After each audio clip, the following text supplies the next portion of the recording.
Boleh News sore pemirsa, banyaknya kafe dan tempat hiburan malam yang masih melanggar PPKM membuat petugas menggelar patroli ke sejumlah tempat di ibu kota. Hasilnya sejumlah kafe dan tempat hiburan malam disegel karena melanggar PPKM.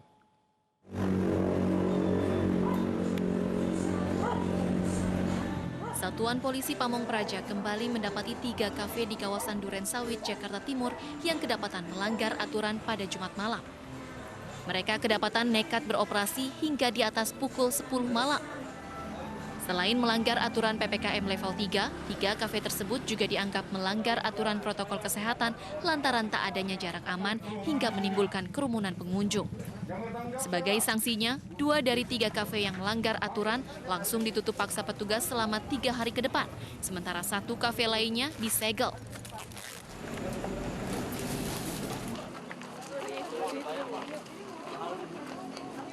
Kafe lain yang disegel petugas Satpol PP berada di Jalan Raya Semanan, Kalideres, Jakarta Barat. Kafe disegel karena kedapatan beroperasi di atas ketentuan jam operasional usaha selama PPKM level 3. Tak hanya melanggar jam operasional, kafe ini juga tak menerapkan protokol kesehatan, bahkan menimbulkan kerumunan. Tak hanya itu, petugas Satpol PP juga memberikan sanksi teguran kepada sebuah kafe di Jalan Raya Kresek, Duri Kosambi, Cengkareng, Jakarta Barat yang lagi-lagi kedapatan masih beroperasi di luar jam operasional selama PPKM.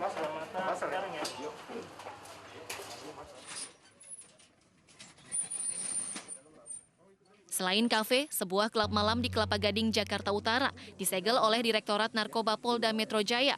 Pengelola klub sempat berdalih bahwa tempatnya merupakan restoran. Namun temuan di lapangan membuktikan tempat ini merupakan karaoke. Petugas juga mendapati puluhan botol minuman keras diduga palsu yang dijual oleh pemilik tempat hiburan malam ini. Petugas pun melakukan tes urin ke semua pengunjung. Patroli berlanjut dan menemukan panti pijat di kawasan Tangerang, Banten yang juga masih beroperasi hingga dini hari. Tempat hiburan malam ini menggunakan modus dengan menuliskan lift menuju ruangan karaoke dan pijat yang sedang dalam perbaikan diduga untuk mengelabui petugas. Tim Liputan iNews melaporkan. Sebelumnya pemerintah Provinsi DKI Jakarta juga telah memberi sanksi kepada kafe yang membandel. Salah satunya adalah kafe Holy Wings yang dibekukan izinnya hingga PPKM selesai.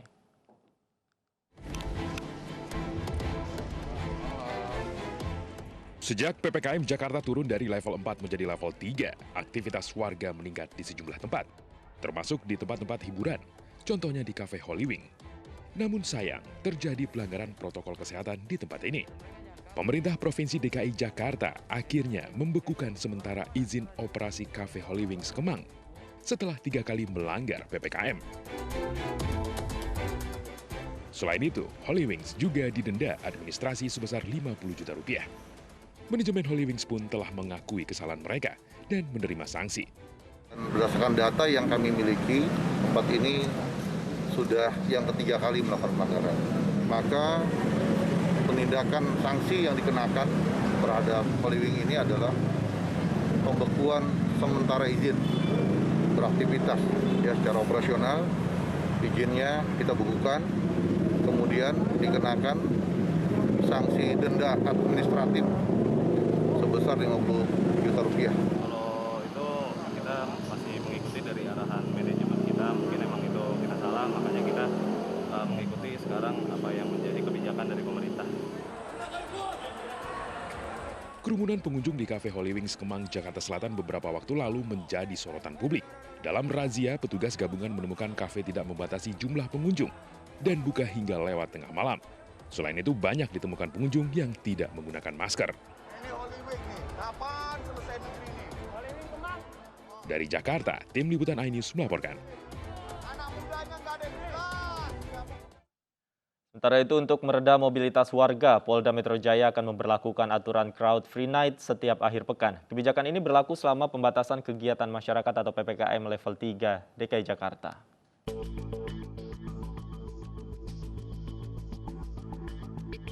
Aturan Crowd Free Night atau malam bebas keramaian mulai berlaku di Jakarta kemarin.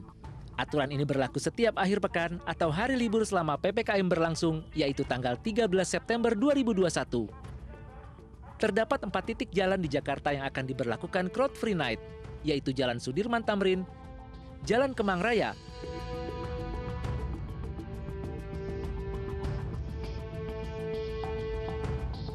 Jalan Asia Afrika,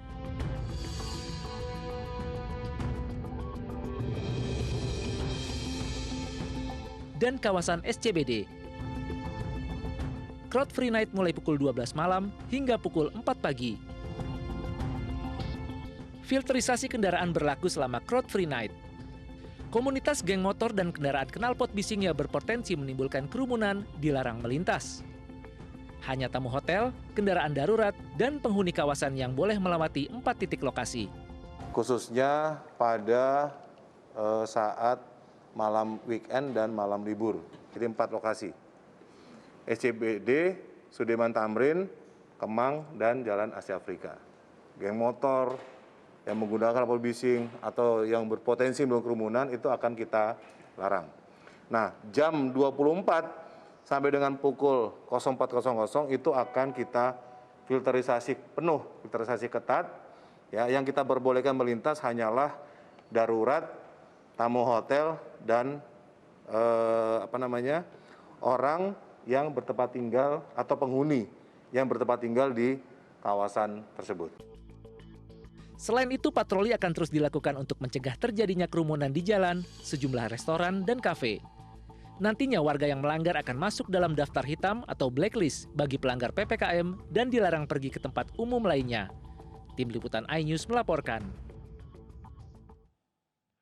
Beberapa tempat wisata di Jakarta mulai dibuka hari ini. Di Ancol, pengunjung hanya boleh berolahraga di sana, sedangkan di Taman Mini, pengunjung wajib memiliki sertifikat vaksin.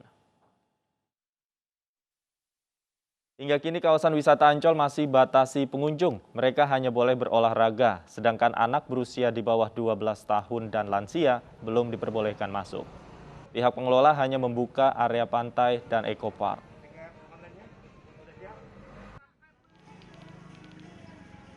Sementara itu, Taman Mini Indonesia Indah yang sebelumnya buka hanya untuk olahraga, kini sudah dibuka untuk wisata. Pengunjung yang datang wajib menunjukkan sertifikat vaksinasi melalui aplikasi Peduli Lindungi.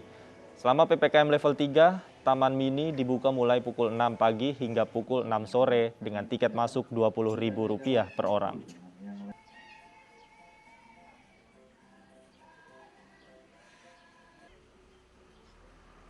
Animal Defender Indonesia menemukan penjualan daging anjing di Pasar Senen, Jakarta Pusat yang dijual berdampingan dengan daging lain. Wakil Gubernur DKI Jakarta Ahmad Riza Patria akan menindak tegas pedagang karena melanggar undang-undang.